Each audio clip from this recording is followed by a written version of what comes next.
आज मुद्दा इस इलेक्शन का चेंज है, बदलाव है।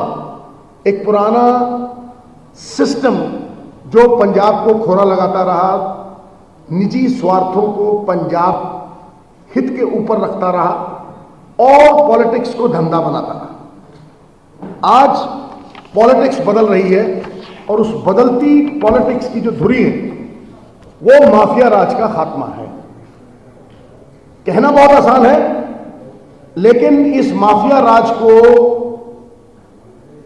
खत्म करना एक सिस्टम द्वारा ही संभव है। इसलिए राहुल जी, प्रियंका जी और हमारी हाईकमान की जो विजन है, मैं उनके साथ जो डिस्कशंस हुई हैं चीफ मिनिस्टर के साथ और सबके साथ, ये एक मत होके हम ये मानते हैं कि ending the mafia raj by creating government corporations of liquor, sand mining and better regulation of transport and cable through regulatory commissions. ये हमारा पहला मुद्दा है साहब। इनपुट फॉर ऑल यही नींव है, क्योंकि इसके बिना बाकी के 12 पूरे नहीं होते। और ये 13 पॉइंट एजेंडा है, बाबा नानक से इंस्पायर्ड है और 13 तोलता है। अकाली दल मेरा मेरा, मेरी यहां बसा, मेरे ट्रक, मेरा ढाबा, मेरे होटल, लेकिन बाबा नानक की जो बेसिक फिलॉसफी है सरबत का भला, वो 13 तोलती है। इसलिए ये 13 point inspired by the gurdwara where उन्होंने ये सच्चा सौदा तोला था। तो ये इसमें number 1 liquor corporation, the state tax control, VAT और दूसरी चीजें हर चीज स्टेट कंट्रोल में हो। सैंड और मोनोपोली तोड़नी है केबल की साहब। जो एक आदमी ने मोनोपोली बना रखी है उसको कंपटीशन क्रिएट करके हम लोग कंपटीशन के साथ केबल के रेट जो आज 400 रुपया है 200 तक लाएंगे। और ये कंसील करता है जो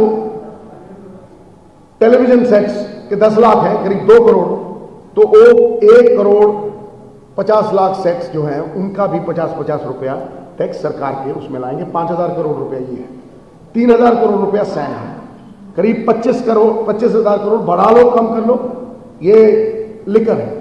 अब मैं यहां केजरीवाल साहब को जरूर लाना चाहता हूं, क्योंकि केजरीवाल साहब ने ये पोंटी चड्डा को दे दिए हैं सारे शराब के ठेके और गली गली बेचनी शुरू कर दी है। इसलिए वो कहते हैं कि सैंड से मैं 20,000 करोड़ निकालूंगा। मैं कहता हूं, मैं चैलेंज करता हूं, अगर पहले साल 2000 भी निकाल दें तो मैं टांगों के नीचे से निकल जाऊंगा। आज तक किसी स्टेट ने 3000 करोड़ रुपया नहीं कमाया।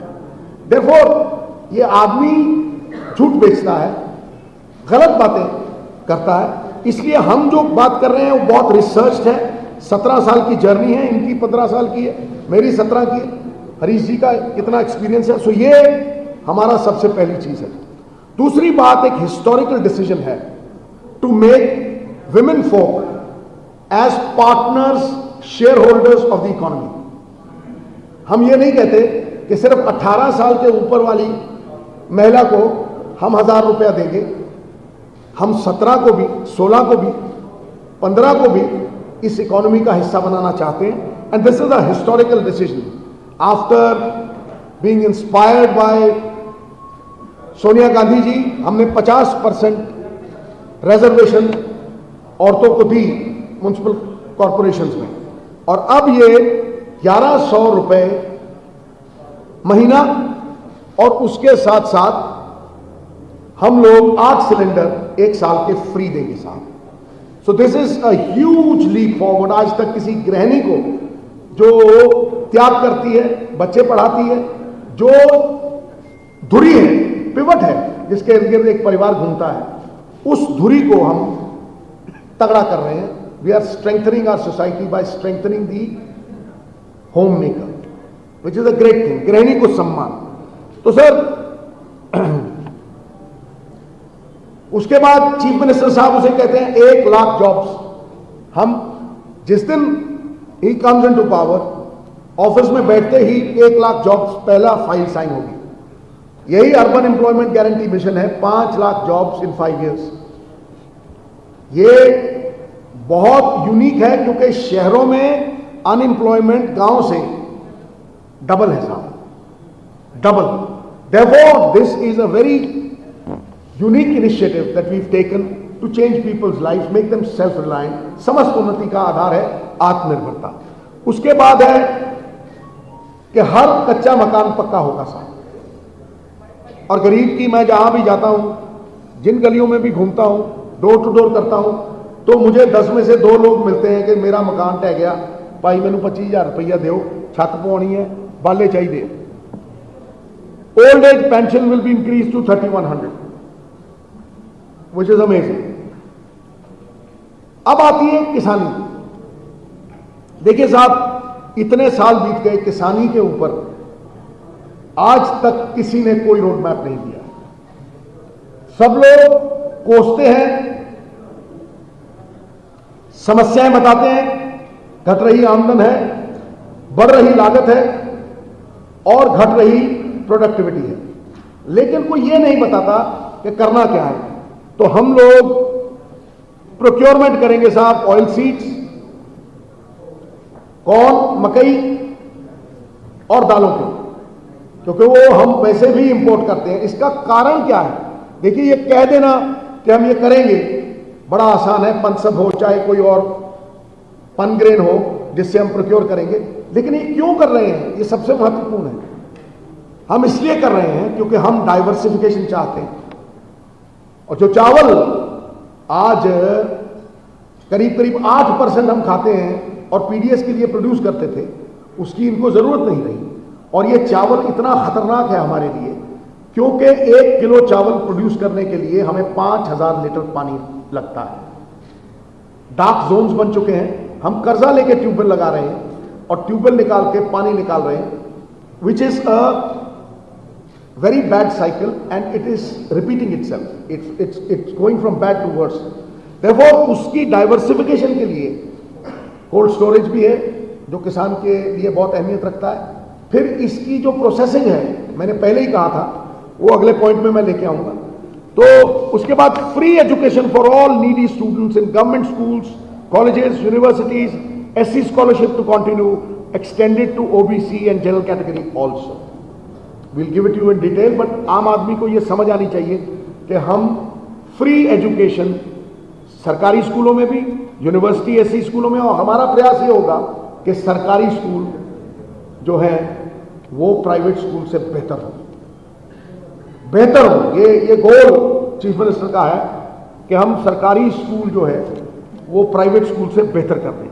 फ्री हेल्थ सर्विस सारे government hospital, free health service to improve infrastructure. बगैर इंफ्रास्ट्रक्चर को खड़ा करे ये नहीं हो सकता। There is a constant investment. Health के लिए आप जो फंडिंग है उसको इंक्रीज करेंगे, facilities, trauma centres, medicine, all that, x-ray machines, availability of all that will have to improve, and that takes time, but this is our top priority.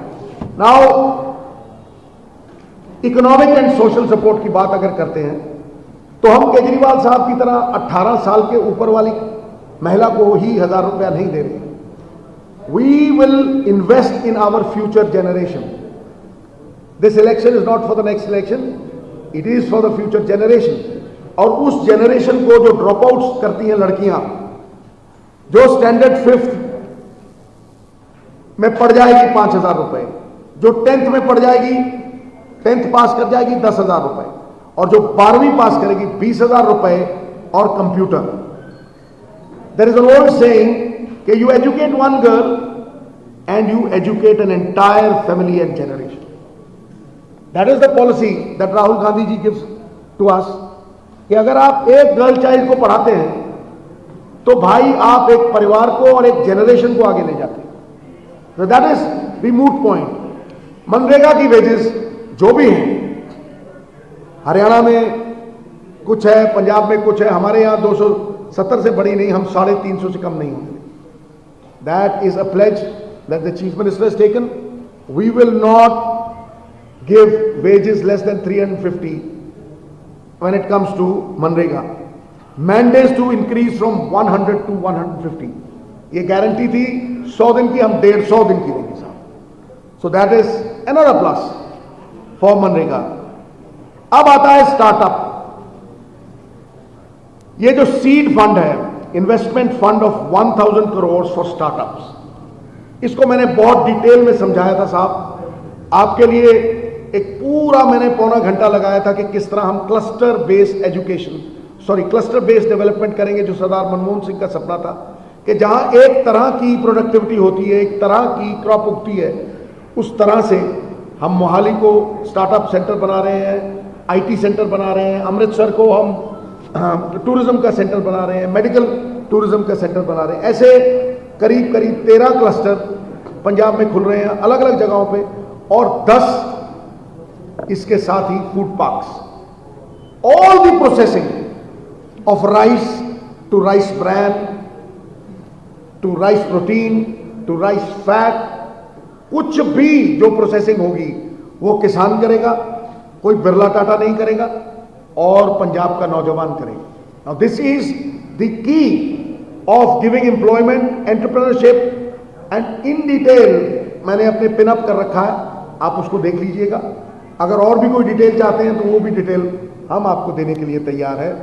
Moot point is कि नौजवान नौकरी मांगेगा नहीं, देने लायक हो जाएगा। उसके बाद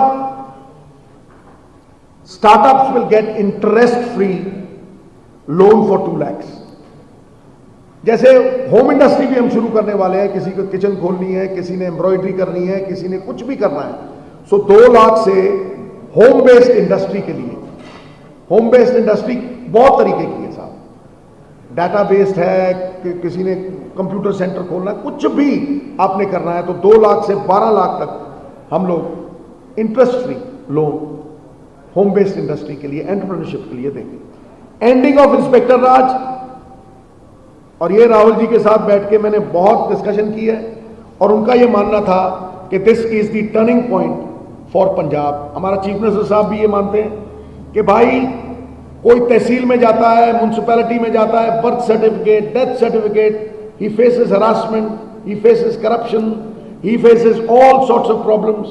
हम birth certificate, death certificate, licences, घर के नक्शे, घर में बैठे आपको डिजिटल पंजाब पे, घर में without any officer, without any interface, straight at the punch of a button, within 45 days आपके घर पे देंगे।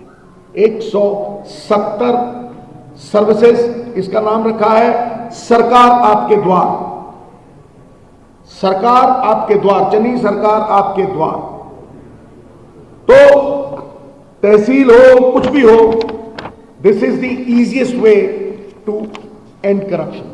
सो ये 13 पॉइंट है साहब, और ये बाबा नानक से इंस्पायर्ड है। ये हमारा मैनिफेस्टो है। काफी अरसे से कोई इसे पंजाब मॉडल, कोई उसे सरबत का भला, ये असल में राहुल गांधी जी की विजन है, और हमने उस पर काम किया है। 17 साल की मेरी जर्नी है, और बहुत से लोगों ने काम किया है, और आज हम इस निष्कर्ष पे पहुंचे हैं कि ये हमारा रोड मैप है, ये हमारा रास्ता है, एजेंडा है, जिससे हम पंजाब के लोगों की जिंदगी तब्दील कर सकते हैं। और जो आपातकालीन परिस्थिति, anybody can be pilot when the sea is calm, लेकिन जब तूफान होता है, विपरीत परिस्थितियां होती हैं, तब उस चैलेंज को, उस कैलेमिटी को एक अपॉर्चुनिटी के रूप में देखना, और उस अपॉर्चुनिटी को पंजाब की जिंदगी को बेहतर करने के लिए, तब्दील करने के लिए लोगों के सामने रखना, ये इस मैनिफेस्टो का सबसे बड़ा मकसद है साहब। तो मैं अब चरणजीत सिंह चन्नी जी से गुजारिश करता हूं कि वो अपने विचार रखें। ये 13-13-13 बाबा नानक के उस तकड़ी से, ये सुखबीर वाली नहीं है, ये बाबा नानक की जो तकड़ी सच का सौदा तोलती थी, ये सच और हक की लड़ाई के लिए, पंजाब के उत्थान के लिए, the resurrection of Punjab, this is our instrument साहब।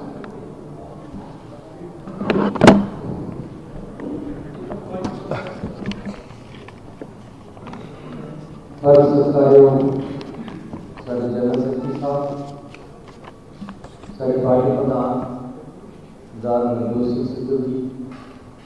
सारे पत्रकार साहबान, मेरा आपकी कृपा से सब काम हो रहा है। करते हो तुम कन्हैया, मेरा नाम होगा। पंजाब के लोग मिशन बन के सानू आशीर्वाद देंगे कि मैं पंजाब के लोगों ने ਅਸੀਂ ਸਾਰੇ ਰਲ ਕੇ ਸਦਾਵਾਂ ਬਣ ਕੇ ਸੇਵਾ ਕਰਾਂਗੇ। ਮੇਰਾ ਰੋਲ ਗੁਰੂ ਗੋਬਿੰਦ ਸਿੰਘ ਜੀ ਦੀ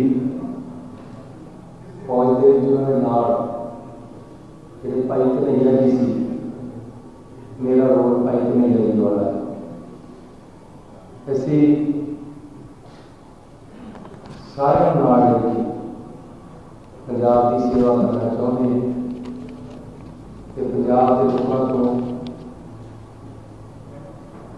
ईमानदारी के नाल नेक नीति के नाल हाथ जोड़ के ये मांगते हैं कि इसको वचन देंगे कि पंजाब की नेक नीति ईमानदारी के नाल सेवा करेंगे तो इस साल मौका दो। और मैं बेनती करना चाहता कि बेशक मेरा नाम पार्टी ने मुख्यमंत्री के अहदे वास्ते रखे है, पर एक टीम वर्क होगा, पूरी टीम खेलेगी जिसे साढ़े प्रधान सरदार नवजोत सिंह सिद्धू जी का अहम रोल होगा। पार्टी के मुताबिक सरकार चलेगी तो सरकार का भला सारा मेन थीम होगा कि हर किसी के हर वर्ग के नाल खड़े होना कि सब के वास्ते सारे काम करेंगे। हुण भी 111 दिनों के असीं जिन्ने फैसले लए वो सारे वर्गों वास्ते बिजली के बकाए माफ किए तो सारे वर्गों के होए, बिजली के रेट घट किए सब वर्गों के होए, पानी के बकाए माफ किए, पानी के रेट घट किए, पेट्रोल 10 रुपये सस्ता किया है, डीजल 5 रुपये सस्ता किया है, सारे वर्गों वास्ते सारे काम होए। तो इस तरह असीं अगे बढ़ना चाहते हैं। वो असीं प्रधान जी ने और मैनीफेस्टो दियां वजह सारे दसियां, लेकिन उस वेले दिल के करीब दियां 2-3 गल्लां मैं कहना चाहता कि आटा दाल के नाल गरीबी नहीं खत्म हो सकती। आटा के नाल पेट भरिया जा सकता है, लेकिन आटा दाल भी असीं देना है क्योंकि पहला भी दिता जा रहा है, अगे भी देना जरूरत भी है, पर असली जरूरत मैं आप गरीब घर में पैदा होया, मैंने पता किस तरह गरीबी चो निकल जाता है, मैं निकल के देखिया है। वो वास्ते मेरे पिताजी की एक नीति सी कि बच्चों को पढ़ाओ, पढ़ा के उन्होंने बनाओ, उन्होंने समाज के हानी बनाओ ताकि वो तरक्की कर सकन। सो साडा सब तो जरूरी काम पंजाब के स्टूडेंट्स को, विद्यार्थियों, बच्चों, नौजवानों फ्री एजुकेशन देना साड़ी वेलफेयर स्टेट है। साडा फर्ज बनता है कि असी पढ़ाई फ्री लईए। तो ऐसी स्कॉलरशिप चल रहा है, इसको और स्ट्रेंथन करना है।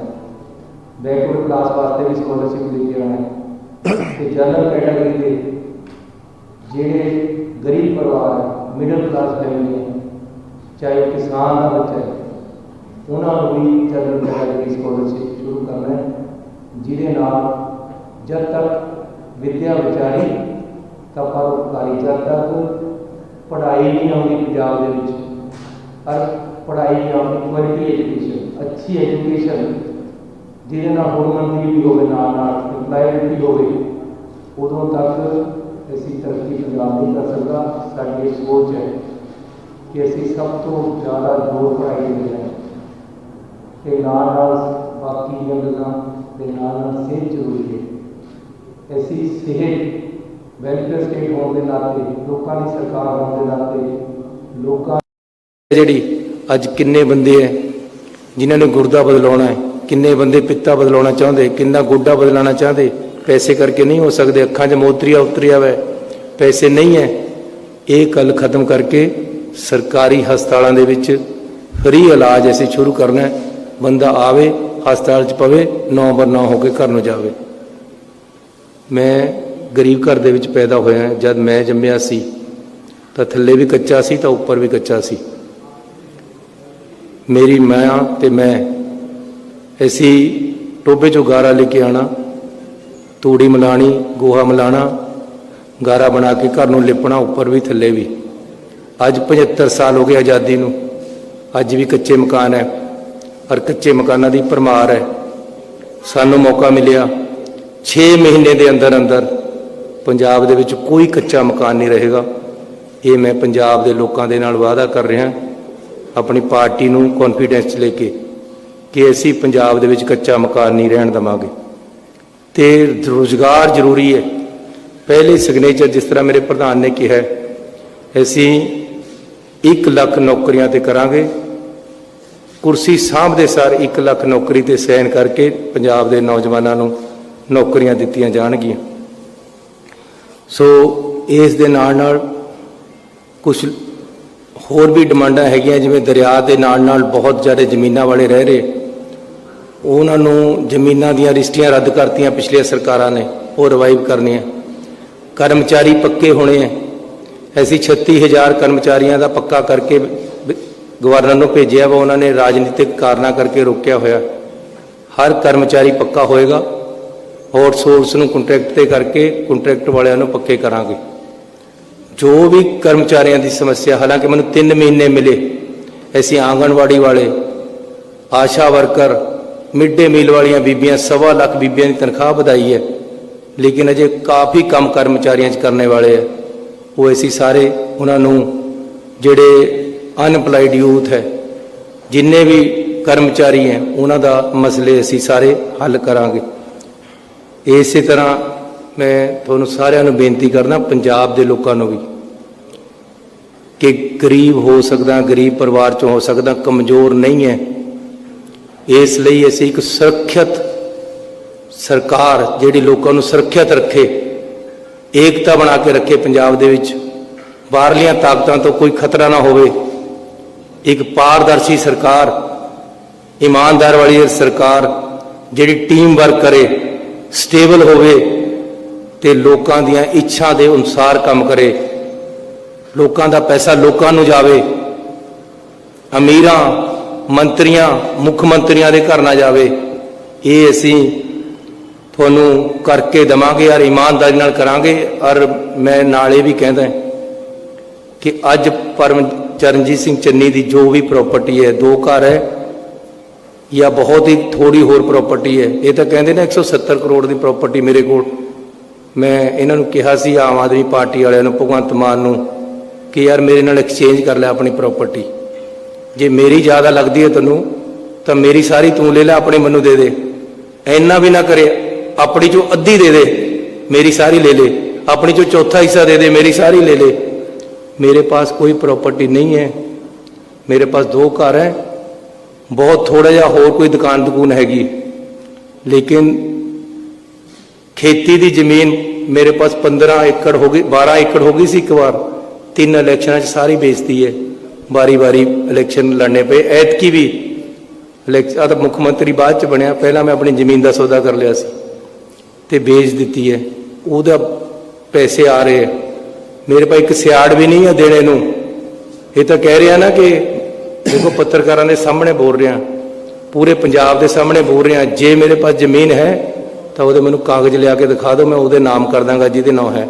ਜਿਹੜੀ है सी थोड़ी बहुती बेची भी, ਉਹਦਾ ਬਿਆਨਾ आ गया तो रजिस्ट्री हो गई है या होने वाली है। इस करके गलत धारनावां ते लड़ाई रख के नहीं लड़ी जा सकती। जिस तरीके नाल अज आम आदमी पार्टी लड़ रही है, हर गल झूठ की बुनियाद पर रख रहे हैं, झूठे इल्जाम लगाते हैं, बाद दे विच वोटां दे बाद माफ़ी मंग लेंदे, जिस तरह मजीठीए तो मंगी। कल एक मजीठीए के दफ्तर दे विच मजीठीआ आम आदमी वाले के दफ्तर चले गया, जफ्फियां पा के। अकाली दल वाले ना आम आदमी वाले मजीठीए नूं कह रहे हैं कि इहदा अकाली दल का हीरा है, रल के लड़न लगे हुए है। केजरीवाल इस तरीके नाल बुखला गया है कि कदे खालिस्तान वाल नूं, खालिस्तानियां वाल नूं भजदा है, उन्हां दी चिट्ठी लेके आउंदा पतवंत सिंह पन्नू दी कि जी आम आदमी पार्टी की मदद करो।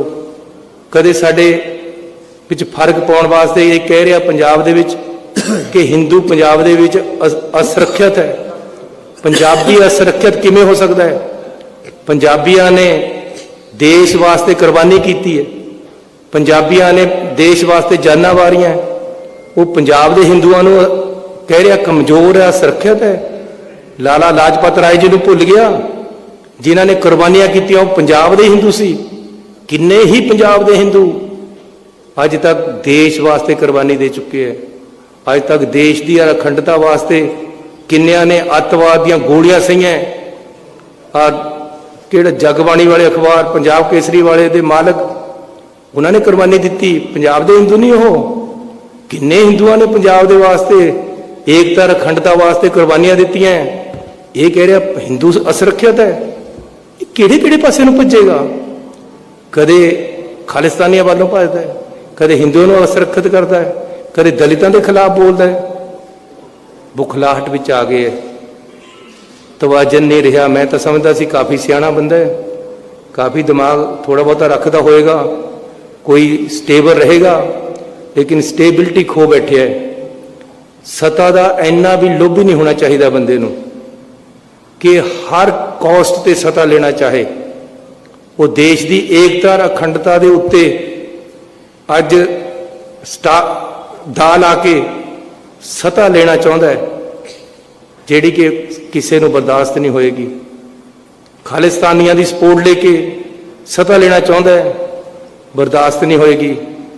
ਹਿੰਦੂਆਂ ਨੂੰ ਮਾੜਾ ਕਹਿ ਕੇ ਸੱਤਾ ਲੈਣਾ ਚਾਹੁੰਦਾ, ਬਰਦਾਸ਼ਤ ਨਹੀਂ ਹੋਏਗੀ।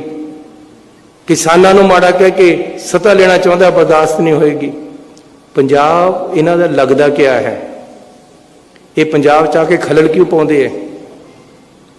ਪੰਜਾਬ ਪੰਜਾਬੀਆਂ ਦਾ ਹੈ ਤੇ ਅਸੀਂ ਇਕੱਠੇ ਹੋ ਕੇ ਬਹੁਤ ਸੋਹਣਾ ਰਹਿ ਰਹੇ। ਸਾਡੇ 'ਚ ਕੋਈ ਲੜਾਈ ਨਹੀਂ, ਕੋਈ ਫਿਰਕਾ ਪ੍ਰਸਤੀ ਨਹੀਂ, ਕੋਈ ਜਾਤਵਾਦ ਨਹੀਂ, ਕੋਈ ਧਰਮਵਾਦ ਨਹੀਂ। ਅਸੀਂ ਇਕੱਠੇ ਹੋ ਕੇ ਰਹਿ ਰਹੇ।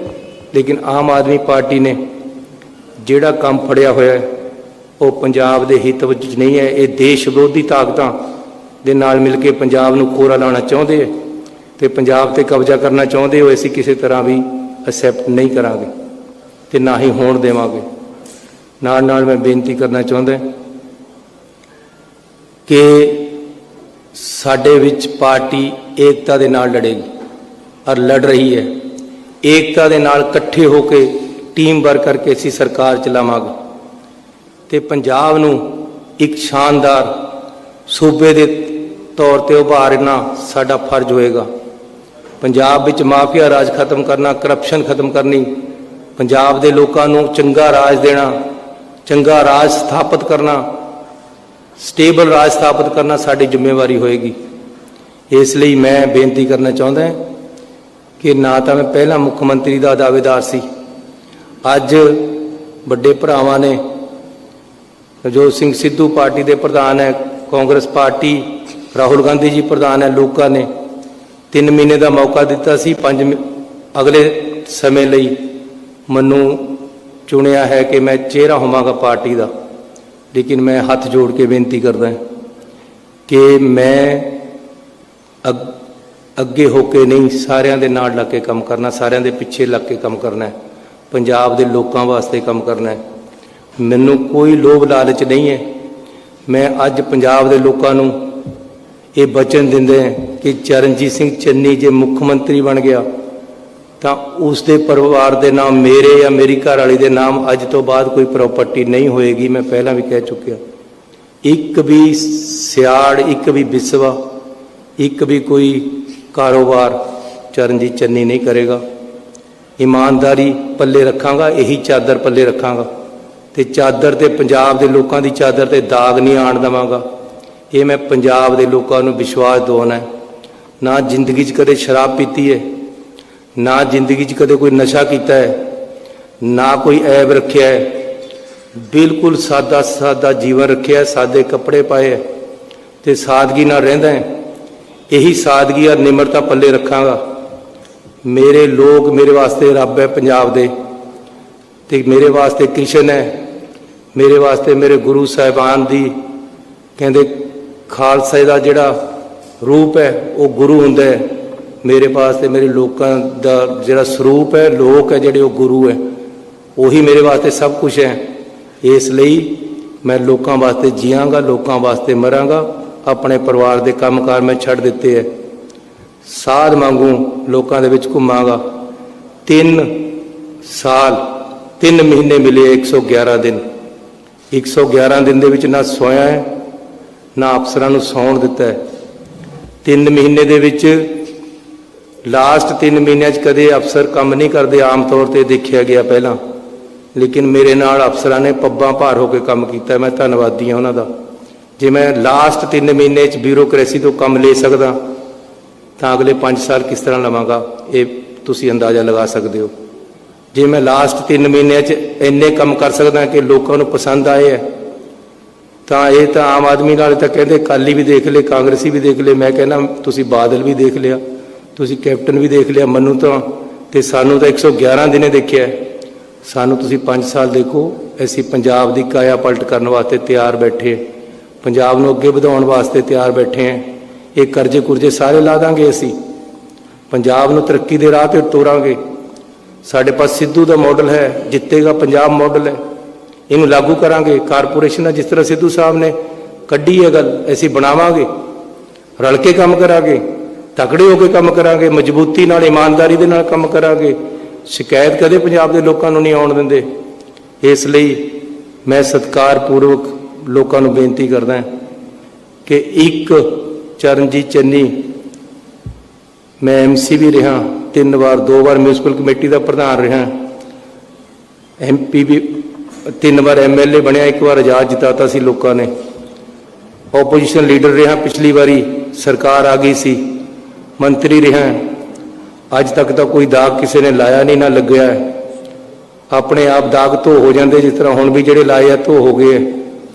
ਇਸ ਕਰਕੇ ਇੱਕ ਗੱਲ, ਇੱਕੋ ਵਿਸ਼ਵਾਸ ਦਿਵਾਉਣਾ ਹੈ ਕਿ ਪੰਜਾਬ ਦੇ ਲੋਕਾਂ ਦਾ ਵਿਸ਼ਵਾਸ ਨਹੀਂ ਤੋੜਾਂਗਾ। ਮਰ ਜਾਵਾਂਗਾ, ਲੇਕਿਨ ਪੰਜਾਬ ਦੇ ਲੋਕਾਂ ਤੋਂ ਪਿੱਛੇ ਨਹੀਂ ਹਟਾਂਗਾ। ਨਾ ਤਾਂ ਪਹਿਲਾਂ ਹਟਿਆ, ਕਿਸੇ ਦੇ ਕਹੇ ਤੋਂ, ਕਿਸੇ ਦੇ ਪ੍ਰੈਸ਼ਰ ਥੱਲੇ ਆ ਕੇ ਕਿਸਾਨਾਂ ਪਰ ਲਾਠੀਆਂ ਨਹੀਂ ਚਲਾਈਆਂ, ਆਪ ਖਮਿਆਜਾ ਭੁਗਤ ਲਿਆ।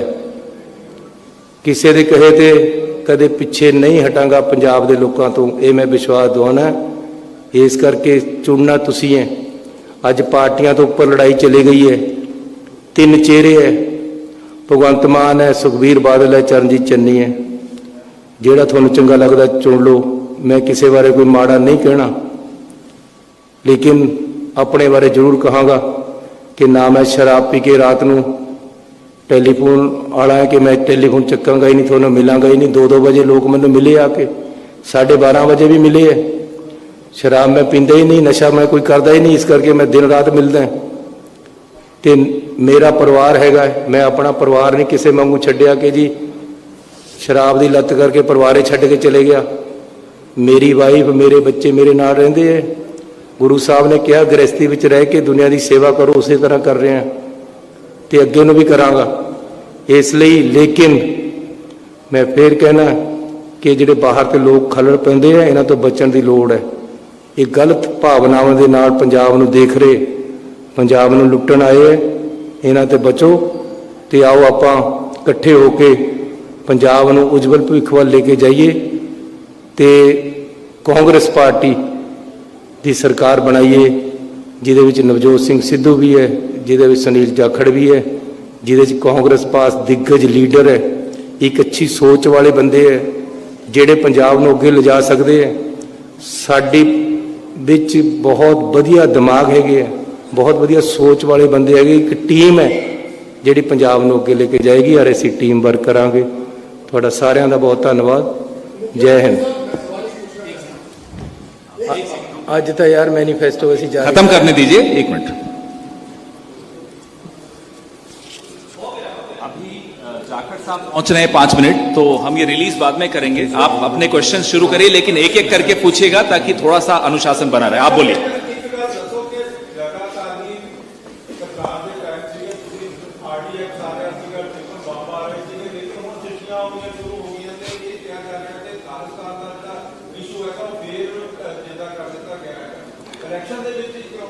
मेरी गल है कि कहते सरहद पर तनाव है क्या, जरा पता तो करो चुनाव है क्या। ये सारा कुछ पंजाब नूं डराउण दी कोशिश वास्ते होया सी कैप्टन साहब उइयों राग लापी जाते, टिफन बंब आ रहा, ये आ रहा, वो आ रहा। आ केजरीवाल नूं बाहर ते खालिस्तान दी चिट्ठियां आउण लग गईयां भी सपोर्ट करो केजरीवाल दी। ये चुनाव है, लेकिन इखलाक तो नहीं गिरना चाहिए। चुनाव जितण वास्ते ऐसे समझौते नहीं करने चाहिए जिहड़े देश नूं बर्बाद कर देण, जिहड़े सूबे नूं बर्बाद कर देण। सानू किसी सिद्धांतां ते हुंदी है राजनीति। साडी पार्टी और ऐसी सैकुलर पार्टी और सिद्धांतां ते लड़दे है। पार्टी ने बहुत कुछ सीहा है, बहुत कुछ दिता है, लेकिन अपने सिद्धांत नहीं छड्डे।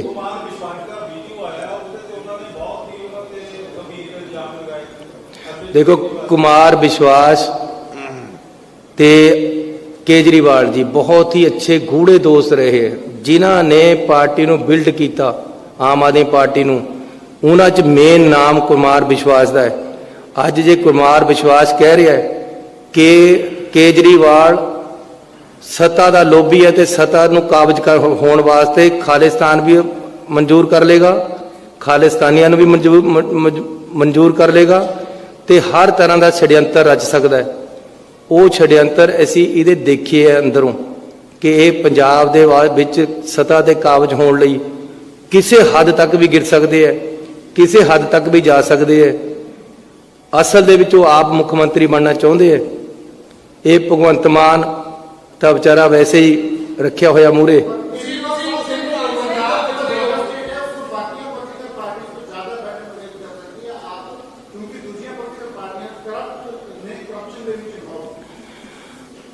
आम आदमी पार्टी दे क्रिमिनल रिकॉर्ड कड्डो जिहड़े उन्हां दे कैंडीडेट है। 35 बंदियां पर क्रिमिनल केस है 117 चों। आम आदमी पार्टी दे विच 50 तो वध बंदे दूसरियां पार्टियां चों आके इलैक्शन लड़ रहे, इन्हां पास अपने कैंडीडेट नहीं है। आम आदमी पार्टी पास कोई भी अच्छा कैंडीडेट नहीं है जिहड़े नूं ओह एक चेहरा दस सके, जिहड़ा पढ़िया लिखिया होवे, जिहदे पास अच्छियां डिग्रियां होण, जिहड़ा शराब ना पींदा होवे, जिहड़े ने अपनी घर वाली ना छड्डी होवे, जिहड़ा बंदा समाज दे विच खड़न जोगा होवे। कोई चेहरा मैनूं दसो। भाई साहब जी, ये स्टेज नहीं चलानी, स्टेट चलानी है, इहदे विच फर्क है।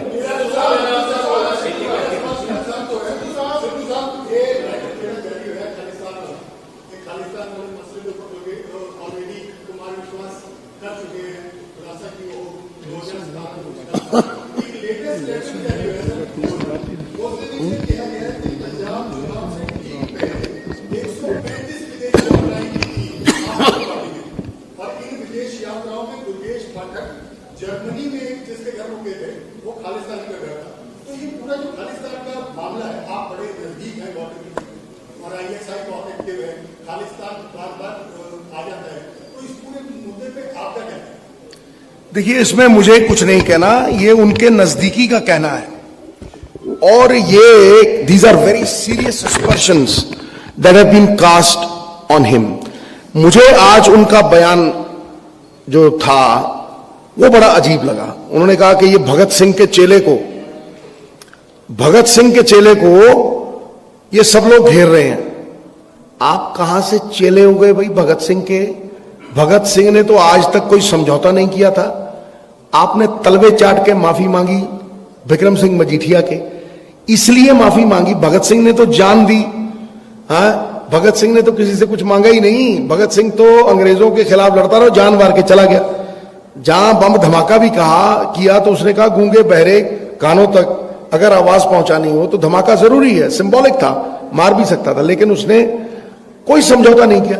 यहां एक आदमी ऐसा है जो कोर्ट केस से बचने के लिए लूर लूर करता हुआ हाथ जोड़ के माफिया मांग रहा है। भाई मुझे समझाओ तो सही कि इस आदमी को भगत सिंह का चेला कैसे कह सकता है कोई? ये अपने मुंह शादी मुबारक करते हुए आदमी, ये मुखौटेबाज आदमी है, ढोंगी, बगला भगत होते ना, बगला भगत आदमी है। आप देखिए इसके फरेब को देखिए। 8 लाख नौकरी कही, 440 दी, अगले मैनिफेस्टो में नौकरियां गायब होगी। राइट, 18 साल के ऊपर के देंगे कन्या को और लड़कियों को शिक्षा विक्षा में कोई इन्वेस्टमेंट नहीं होगी। 25,000 टीचर है, बंधुआ मजदूर बना के काम करवा रहे हैं। बंधुआ मजदूर, 15 डे कॉन्ट्रैक्ट और वो भी डेली वेजेस के ऊपर। आप 25,000 टीचर से बात कीजिए साहब, तो कौन सी ऐसी चीज है जो इस बंदे ने कर दी? बिजली कहता है फ्री, वो मुद्दा छिन गया।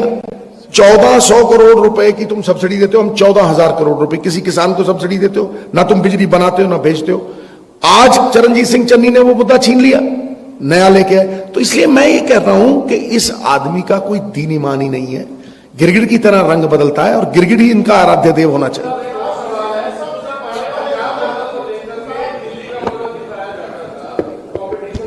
ऐदा है कि आम आदमी पार्टी दे कोल कोई मुद्दा नहीं है, मुद्दाहीन है, सिर्फ खलड़ पा के इलेक्शन जितना चाहते, जिहड़ा कि पंजाब के लोग किसी तरह बर्दाश्त नहीं करते। यार मेरी फ्लाइट है।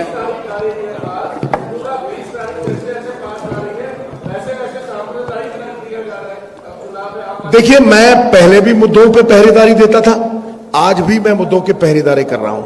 आज भी राजीव गांधी जी की विजन है, राहुल गांधी जी की विजन है, और आज भी चरणजीत सिंह चन्नी जी, मैं इकट्ठे होके कांग्रेस की एक विजन जो पंजाब के लोगों की जिंदगी को बदल सके। सी, वी आर नॉट सेइंग कि खजाना खाली है, खजाना भरना कैसे, वो बोल रहे हैं। और सबसे बड़ी बात है कि ये पंजाब मॉडल सबका है, सरबत का भला चाहता है। सर, मैं सारे ने बेनती करना, जाखड़ साहब ते सिद्धू साहब अगे कंडक्ट करनगे, मैं सिर्फ कला मैं इजाजत ले रहा, मेरी एक फ्लाइट है।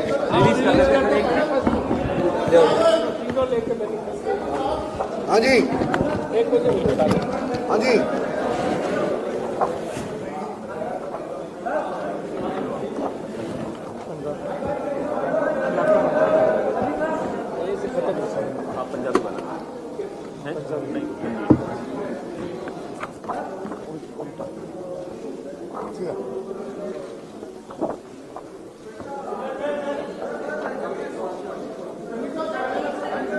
पूछो जी।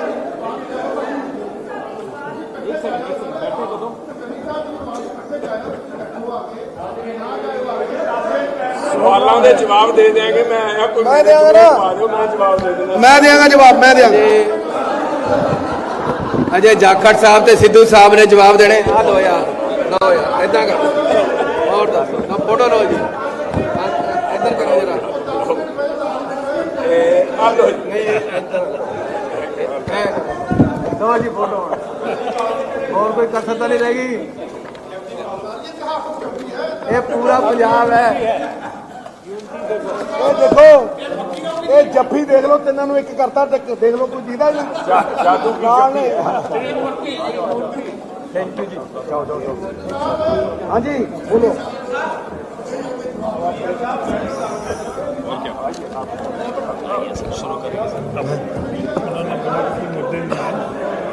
आप सबसे निवेदन है कि एक एक करके अपना सवाल पूछिए।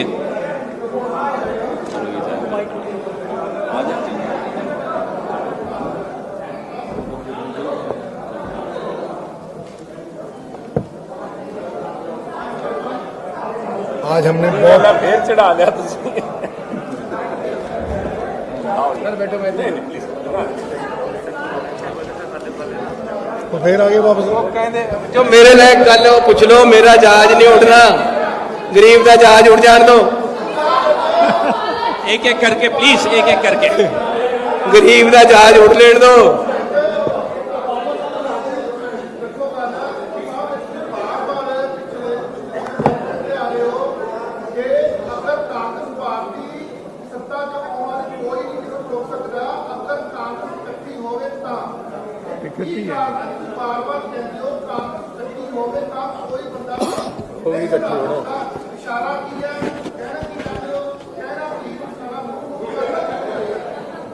ना कुछ कहना चाहता सी, ਤੁਹਾਨੂੰ दिखाता इकट्ठे, मतलब गल खत्म होगी ना, दिखाता और उनकी बांस ते चढ़ गई है, खत्म होगी गल। अगे चलो। हुण तां गल हो गई कि जिथे चलूंगा चलूंगी, नाल तेरे टिकटां 2 ले ली। प्लीज जान दो। बोलो।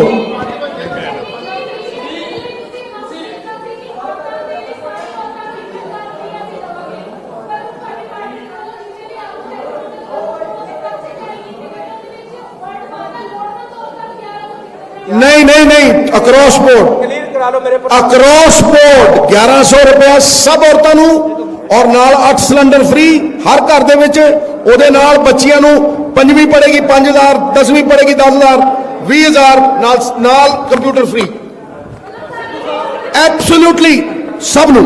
अजय भाई, अजय ਸਭ ਨੂੰ। अजय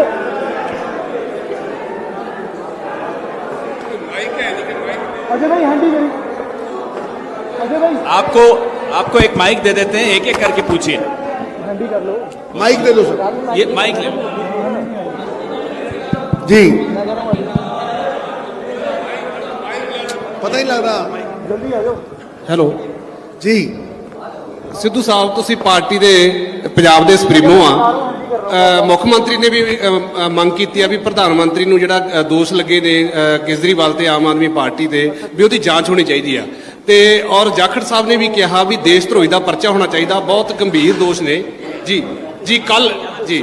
ਪਰ ਕਾਰਨ ਇਹ ਆ ਵੀ ਅਨੁਰਾਗ ਅਗਰਵਾਲ ਨੇ ਕਿਹਾ, ਜਿਹੜੇ ਕੇਂਦਰੀ ਮੰਤਰੀ ਆ, ਉਹ ਕਹਿੰਦੇ ਅਸੀਂ ਤਾਂ ਬਾਅਦ ਚ ਕਰਾਂਗੇ, ਪਹਿਲਾਂ ਉਹ ਜਿਹੜੀ ਸਰਕਾਰ ਉਹਨਾਂ ਦੀ ਉਹ ਕਿਉਂ ਨਹੀਂ ਮੁਕੱਦਮਾ ਦਰਜ ਕਰਦੇ? ਇੱਕ ਮਿੰਟ ਸਰ, ਪਹਿਲੀ ਗੱਲ ਤਾਂ ਮੈਂ ਤੁਹਾਡੇ ਤੋਂ ਇਸ ਗੱਲ ਦੀ ਚਾਹੂੰਗਾ ਵੀ ਤੁਸੀਂ ਮੇਰਾ ਬਿਆਨ ਪੜੋ, ਮੇਰਾ ਬਿਆਨ ਸੁਣੋ ਜਿਹੜਾ ਮੈਂ ਕਿਹਾ। ਮੈਂ ਕਿਹਾ ਵੀ ਬਹੁਤ ਹੀ ਗੰਭੀਰ ਆਰੋਪ ਲਾਏ ਹੈ ਉਹਨਾਂ ਨੇ, ਕੁਮਾਰ ਵਿਸ਼ਵਾਸ ਨੇ। ਉਹਨਾਂ ਦੀ ਜਾਂਚ ਹੋਣੀ ਚਾਹੀਦੀ ਹੈ। ਜੇ ਉਸ 'ਚ ਰੱਤੀ ਭਰ ਵੀ ਕਿਤੇ ਉਸ ਦੀ ਸੱਚਾਈ ਹੈ ਵੀ ਕਿਸੇ ਬੰਦੇ ਨੇ ਦੇਸ਼ ਨੂੰ ਤੋੜ ਕੇ ਤੇ ਪ੍ਰਧਾਨ ਮੰਤਰੀ, ਇੱਕ ਖਿੱਤੇ ਦਾ ਪ੍ਰਧਾਨ ਮੰਤਰੀ ਉਸ ਟੁਕੜੇ 'ਚੋਂ ਬਣਨਾ ਚਾਹਿਆ, ਫਿਰ ਕਾਰਵਾਈ ਹੋਣੀ ਚਾਹੀਦੀ ਹੈ। ਪਰ ਜੇ ਉਹਦੇ ਆਰੋਪਾਂ ਦੀ ਜਾਂਚ ਹੋਣੀ ਚਾਹੀਦੀ ਹੈ, ਨਿਸ਼ਪਕਸ਼ ਤੇ ਪਾਰਦਰਸ਼ੀ, ਤਾਂ ਕਿ ਸਭ ਨੂੰ ਤਸੱਲੀ ਹੋ ਜੇ ਵੀ ਆ ਇੱਕ ਗਲਤ ਗੱਲ ਸੀ ਜਾਂ ਸਹੀ ਗੱਲ ਸੀ, ਉਹਦੇ ਬਾਅਦ ਬਣਦੀ ਕਾਰਵਾਈ ਕੀਤੀ ਜਾਵੇ। ਮੈਂ ਆ ਨਹੀਂ ਕਿਹਾ। ਦੂਜੀ ਗੱਲ ਜਿਹੜੀ ਮੈਂ ਕਹੀ ਹੈ ਉਸੇ ਸੰਦਰਭ 'ਚ, ਇਹਨਾਂ ਦਾ ਆਪਸ 'ਚ ਕੰਜੈਕਚਰ ਜਿਹੜਾ ਹੈ, ਇਹਨੂੰ ਜਿਸ ਪਿਛੋਕੜ 'ਚ ਨਾਲ ਕਿਹਾ ਗਿਆ, ਇੱਕ ਪਹਿਲੇ ਦਿਨ ਬਿਆਨ ਲੱਗਦਾ ਹੈ ਕੇਜਰੀਵਾਲ ਸਾਹਿਬ ਦਾ, ਜਿਸ 'ਚ ਉਹ ਕਹਿੰਦੇ ਆ ਵੀ ਪੰਜਾਬ ਦਾ ਹਿੰਦੂ ਸਹਿਮਿਆ ਹੋਇਆ ਹੈ। ਉਹਨਾਂ ਨੇ ਇੱਕ ਬਿਆਨ ਦੇ ਨਾਲ ਕੇਜਰੀਵਾਲ ਸਾਹਿਬ ਨੇ, ਜੇ ਹਿੰਦੂ ਡਰਿਆ ਹੈ ਤਾਂ ਮਤਲਬ ਸਾਡੇ ਸਿੱਖ ਭਾਈਚਾਰੇ ਤੋਂ ਡਰਿਆ, ਸਿੱਖ ਭਾਈਚਾਰੇ ਨੂੰ ਟੈਰਰਿਸਟ ਕਰਾਰ ਕਰਤਾ, ਤੇ ਇੱਕੋ ਹੀ ਉਹਦੇ ਬਿਆਨ ਨਾਲ ਉਹਨਾਂ ਨੇ ਸਾਰੇ ਹਿੰਦੂਆਂ ਨੂੰ ਡਰਪੋਕ ਜ਼ਾਹਿਰ ਕਰਤਾ। ਮੈਂ ਆ ਵੀ ਅੱਜ ਕੀਤੀ ਹੈ ਵੀ ਕੇਜਰੀਵਾਲ ਸਾਹਿਬ, ਸਾਡੇ ਨਾ ਤਾਂ ਸਾਡਾ ਸਿੱਖ ਭਾਈਚਾਰਾ, ਨਾ ਹੀ ਹਿੰਦੂ ਭਾਈਚਾਰਾ ਟੈਰਰਿਸਟ ਹੈ, ਤੇ ਨਾ ਹੀ ਜਿਹੜੇ ਹਿੰਦੂਆਂ ਦੀ ਡਰੇ ਹੋਣ ਦੀ ਗੱਲ ਕਰਦੇ ਹੋ। ਗੁਰਤੇਜ ਸਿੰਘ ਰਿਟਾਇਰ IAS ਅਫਸਰ ਸੀਗੇ, ਉਹਨਾਂ ਨੇ ਬਿਆਨ ਬਹੁਤ ਪਹਿਲਾਂ ਦਿੱਤਾ ਸੀ 17-18 'ਚ। ਉਹਨਾਂ ਨੇ ਕਿਹਾ ਸੀ ਪੰਜਾਬ ਦਾ ਹਿੰਦੂ ਜਿਹੜਾ ਹੈ ਉਹ ਕੋਈ ਆਟੇ ਦਾ ਦੀਆ ਨਹੀਂ, ਜਿਹਨੂੰ ਬਨੇਰੇ ਤੇ ਰੱਖਿਆ ਤਾਂ ਕਾਂ ਚੱਕ ਕੇ ਲੈ ਜਾਊਗਾ, ਜੇ ਅੰਦਰ ਰੱਖਤਾ ਤਾਂ ਕੋਈ ਚੂਹਾ ਖਾ ਜਾਊਗਾ। ਸਭ ਇਹ ਉਹ ਹਿੰਦੂ ਹੈ, ਉਹ ਸਿੱਖ ਭਾਈਚਾਰਾ ਹੈ। ਜਦੋਂ ਇੱਥੇ AK-47 ਚਲਦੀਆਂ ਸੀ ਉਦੋਂ ਵੀ ਨਹੀਂ ਭੱਜੇ। ਭੱਜਿਆ ਇੱਥੇ ਕੌਣ? ਲੀਡਰਾਂ ਦੇ ਮੁੰਡੇ ਭੱਜੇ, ਜਿਨ੍ਹਾਂ ਨੂੰ ਬਾਦਲ ਸਾਹਿਬ ਨੇ ਪਰਿਵਾਰ ਲਾਣੇ ਨੂੰ ਉੱਥੇ ਭੇਜਤਾ ਅਮਰੀਕਾ ਪੜਨ ਵਾਸਤੇ। ਜਿਹੜੇ ਦੂਜੇ ਸਾਰੇ ਪੰਜਾਬੀ ਇੱਥੇ ਡਟੇ ਰਹੇ, ਨਾ ISI ਤੋਂ ਡਰੇ, ਨਾ AK-47 ਤੋਂ ਡਰੇ। ਸਾਨੂੰ ਬਚਾਓ, ਸਾਨੂੰ ਡਰ ਲੱਗਦਾ ਹੈ ਇਹ ਜੇ ਦੋ ਜ਼ਬਾਨੇ ਜਿਹੜੇ ਲੋਕ ਹੈ, ਜਿਨ੍ਹਾਂ ਨੂੰ ਸਿਰਫ ਤਾਕਤ ਵਾਸਤੇ ਪੰਜਾਬ ਨੂੰ ਮਾਰਨ ਨੂੰ ਤਿਆਰ ਹੈ, ਪੰਜਾਬ ਨੂੰ ਤੋੜਨ ਨੂੰ ਤਿਆਰ ਹੈ, ਸਾਨੂੰ ਉਹਨਾਂ ਤੋਂ ਡਰ ਲੱਗਦਾ। ਅਸੀਂ ਉਹਨਾਂ ਤੋਂ ਸਹਿਮੇ ਬੈਠੇ ਹਾਂ ਜੀ। ਸਿੱਧੂ ਸਾਹਿਬ, ਜਿਹੜਾ ਅਨੁਸ਼ਾਸਨਾਤਮਕ ਕਾਰਵਾਈ ਦੇ ਤਹਿਤ ਤੁਸੀਂ ਕਈ ਕਾਂਗਰਸੀਆਂ ਨੂੰ ਕੱਢਿਆ ਹੈ, ਐਜ਼ ਏ ਪ੍ਰੈਜ਼ੀਡੈਂਟ ਤੁਸੀਂ ਪਾਰਟੀ ਨੇ ਕਾਰਵਾਈ ਕੀਤੀ ਹੈ, ਇਹਦੇ ਵਿੱਚ ਪਿਕ ਐਂਡ ਚੂਜ਼ ਕਿਉਂ ਹੈ? ਤੁਹਾਡੇ ਇੱਕ ਮੰਤਰੀ ਆਪਣੇ ਮੁੰਡੇ ਨੂੰ ਲੜਾ ਰਹੇ ਹੈ, अपना भी लड़ रहे अपने मुंडे ने, उन्होंने खिलाफ कोई कार्रवाई नहीं। महारानी परनीत कौर बीजेपी का प्रचार कर रही है, एक की चक्कर है, क्यों नहीं सारे के खिलाफ? ਇਹਦਾ ਜਵਾਬ ਹਰੀਸ਼ ਜੀ ਦੇਣਗੇ। ਮੈਂ ਨਹੀਂ ਕੱਢਿਆ, ਉਹ ਸਾਰੀਆਂ ਕਾਰਵਾਈਆਂ ਹਰੀਸ਼ ਜੀ ਨੇ ਕੀਤੀਆਂ, ਸਾਡੇ ਬੌਸ ਨੇ। ये तमाम लोग जो अधिकृत उम्मीदवार के सामने खड़े हुए हैं, उनके तमाम लोगों के खिलाफ, उन तमाम लोगों के खिलाफ कार्रवाई हो चुकी है। और जो कांग्रेस के अधिकृत उम्मीदवार के खिलाफ प्रचार कर रहे हैं, उन तमाम कांग्रेस के पदाधिकारी जो भी, उनके खिलाफ भी कार्रवाई हो चुकी। कोई भी बड़ा नहीं, कोई भी छोटा नहीं, किसी भी पृष्ठभूमि का वो है, उसके खिलाफ कार्रवाई हो चुकी। ये पहले भी मैं कह चुका हूं, आज मैं इस बात को दोहरा रहा हूं।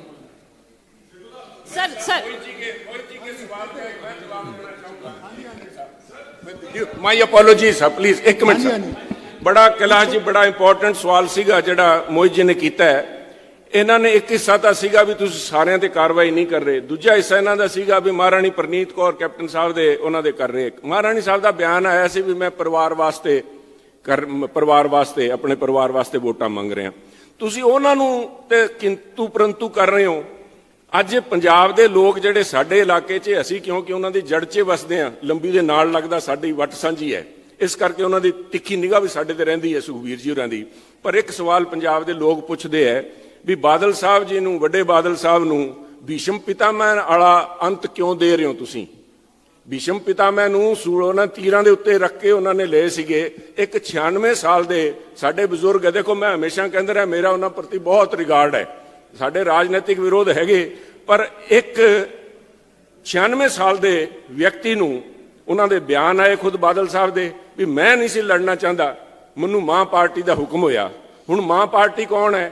ਸੁਖਬੀਰ ਸਿੰਘ ਬਾਦਲ ਹੈ। ਉਹਨਾਂ ਨੇ ਕਿਹਾ ਕਿਉਂਕਿ ਅੱਜ ਇੰਨੀ ਡੈਸਪਰੇਟ ਪੋਜੀਸ਼ਨ ਹੈ ਅਕਾਲੀਆਂ ਦੀ ਵੀ ਇੱਕ ਸੀਟ ਵਾਸਤੇ ਲੜੀ ਜਾਂਦੇ ਆ ਵੀ ਇੱਕ ਸੀਟ ਕੱਢ ਲਈਏ। ਤੁਸੀਂ ਬਜ਼ੁਰਗਾਂ ਦੀ ਸਿਹਤ ਦਾ ਧਿਆਨ ਨਾ ਕਰਕੇ ਉਹਨਾਂ ਨੂੰ ਅੱਜ ਉਤਾਰਤਾ, ਸੜਕਾਂ ਤੇ ਰੁਲਦੇ ਫਿਰਦੇ ਹੈ। ਅੱਜ ਦੇ ਦਿਨ ਉਹਨਾਂ ਦਾ ਆਰਾਮ ਕਰਨ ਦਾ ਸਮਾਂ ਹੈ ਜਾਂ ਵੋਟਾਂ ਮੰਗਣ ਦਾ ਸਮਾਂ ਹੈ? ਆਹ ਸਵਾਲ ਪੁੱਛਣਾ ਚਾਹੀਦਾ। ਸਾਨੂੰ ਲੋਕ ਪੁੱਛਦੇ ਹੈ ਵੀ ਤੁਹਾਡੇ ਤਾਂ ਬਾਦਲ ਸਾਹਿਬ ਕਨੀ ਬੜਾ ਰਿਗਾਰਡ ਹੈ। ਮੈਂ ਕਿਹਾ ਮੈਂ ਕਿਹਨੂੰ ਜਾ ਕੇ ਕਹਾਂ? ਬਾਦਲ ਸਾਹਿਬ ਨੂੰ ਤਾਂ ਆਪ ਫਾਇਰ ਟੰਗ ਰੱਖਿਆ, ਅਸੀਂ ਰਿਗਾਰਡ ਕਿਹਨੂੰ ਜਾ ਕੇ ਦਿਖਾਈਏ? ਇਹ ਸਵਾਲ ਪੰਜਾਬ ਦੇ ਲੋਕਾਂ ਨੂੰ ਇਹਦੇ ਤੇ ਗੱਲ ਕਰਨੀ ਚਾਹੀਦੀ। ਭੀਸ਼ਮ ਪਿਤਾਮਹ ਮੈਨੂੰ ਯਾਦ ਹੈ, ਮੈਂ ਕਿਸੇ ਲੀਡਰ ਨੂੰ ਕਹਿਤਾ ਸੀ ਵੀ ਆਪ ਭੀਸ਼ਮ ਪਿਤਾਮਹ ਹੋ, ਉਹ ਕਹਿੰਦਾ ਮੈਨੂੰ ਭੀਸ਼ਮ ਪਿਤਾਮਹ ਨਾ ਆਖੀ।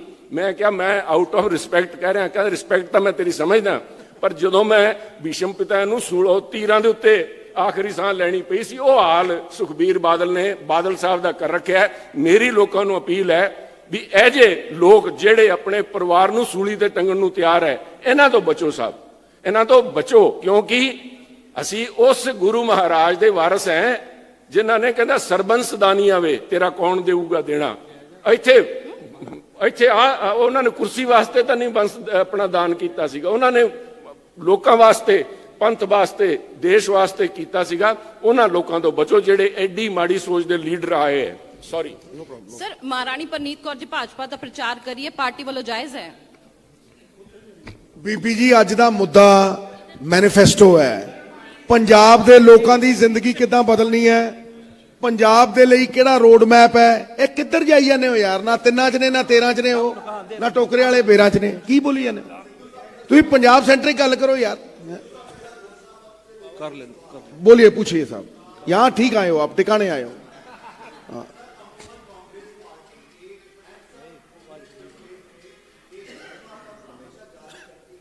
हाँ।